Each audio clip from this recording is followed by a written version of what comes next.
روز دوشنبه جنگیان طالبان یک حمله شدید را به ساختمان پارلمان افغانستان در شهر کابل انجام دادند. در این حمله 7 حملهگر کشته شده، اعضای پارلمان جان به سلامت بردند، ولی ساختمان مجلس افغانستان آسیب زیاد دید. ترکیچ یک مرگطلبی طالب در ساعت‌های به انجام رسید که در پارلمان بعد ماه‌های زیادی بحث و بررسی‌ها باید نامزد پرزیدنت به مقام وزیری نوی دفاع این کشور معرفی می‌شد. مسئولیت حمله را دفعتاً طالبان به عهده گرفتند. این حادثه در حال رخ داد که روز پیش در مرزهای شمالی همسرحد با تاجیکستان باز یک ولسوالی زیر نظارت طالبان گذشت. در گذشته مقامات تاجیک گفتند که جنگیان خارجی را نمی‌مانند که به خاک تاجیکستان عبور کنند. حالا تحولات اخیر افغانستان را با سردبیر برنامه‌های رادیوی افغانستان آزاد قادر حبیب بررسی می‌کنیم.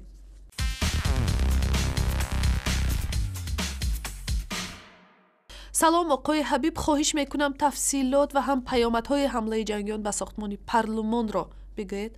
بله، امروز دوشنبه پارلمان افغانستان توسط گروهی از افراد مسلح زمان مورد حمله قرار گرفت که انتظار میرفت وزیر دفاع نامزد از طرف معاون دوم رئیس جمهور افغانستان به پارلمان برای گرفتن رأی اعتماد معرفی شود. حمله با یک حمله انتحاری در دروازه ورودی شورای ملی افغانستان شروع شد و بعدنبال از او 7 نفر مسلح بالای ساختمان پارلمان افغانستان با آتشباری پرداختند. خبرنگار رادیو آزادی که در داخل ساختمان پارلمان بود و همچنان سایر شاهدای عینی در کنار شنیدن فایرهای سلاح سبک از شنیدن 11 انفجار دیگر هم خبر دادند. چند ساعت نگذشته بود که گزارش کشته شدن هر 7 حمله کننده توسط نیروهای امنیتی افغانستان انتشار یافت و گفته شده که حدود 20 تن در این حمله زخمی شدند. مقامات صحی گفتند و مقامات پلیس افغان به تازگی کشته شدن 2 غیر نظامی، 1 زن و 1 طفل را هم در این حمله تایید کردند.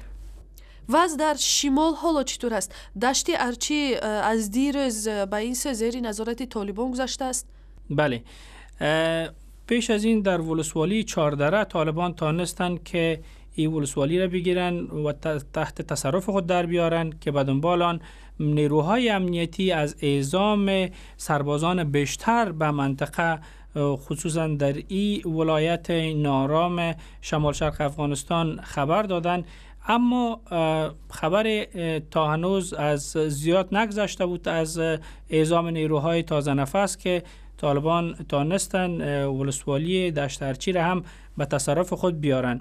صحبت‌هایی که ما با مقامات داشتیم و با تحلیلگرا و نماینده‌های مردم قندوز در پارلمان افغانستان شکایت از عدم هماهنگی میان نیروهای امنیتی افغان حاکی است. گفته میشه نیروهایی که از مرکز رفتن و نیروهای محلی که بیشتر پلیس محلی که از خود قریه ها و قصبات افراد از اینا برگزیده میشه تا در برابر شورش ها بجنگن، بین اینا هماهنگی درست وجود نداره.